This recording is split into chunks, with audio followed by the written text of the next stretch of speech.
California Attorney General, meantime, is asking lawmakers to get more specific when it comes to medical marijuana.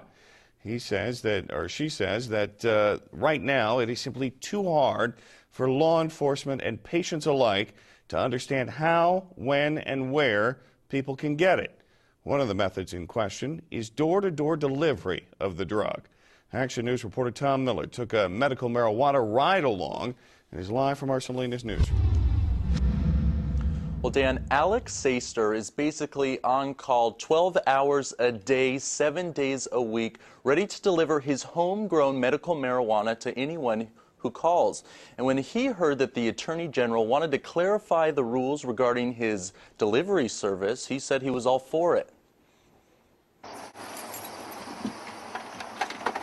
If Alex Saster were in the newspaper business, he'd be the writer, printer, salesman, and delivery boy. That's essentially what he does with his medical marijuana business. I'll get a call for a delivery from, somebody with a doctor's recommendation. And basically I just verify them usually before I get out and get their address. At any given time, he carries as much as 3 pounds of marijuana on him. This would probably be about $100, maybe $125, something like that. An average is about 5 deliveries a day. It's steady work, but with inconsistent guidelines. It's very gray, what's legal, what's not legal. And then you're dealing with all the different jurisdictions from the city all the way up to the federal government. In a letter to lawmakers, State Attorney General Kamala Harris calls for that gray area to be clarified.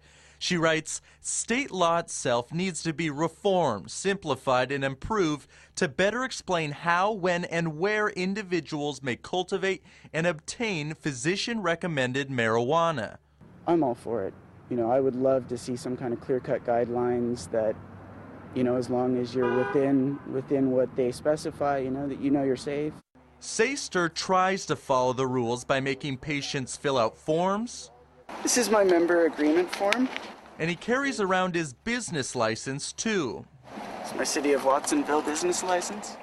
But he says the public perception is that his operation isn't completely legitimate. Now he hopes lawmakers take action and solidify his place in the business world.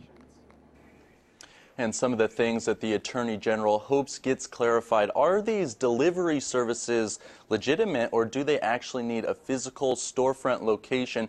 Also, some of the products they make are food with THC in them, and they are not checked by the FDA the way a lot of the other foods that we eat are. Dan? All right, thanks very much. Now, the Saster, the man you saw in that story, says he also has competition, about 10 other medical marijuana deliveries and dispensary organizations in Santa Cruz County alone.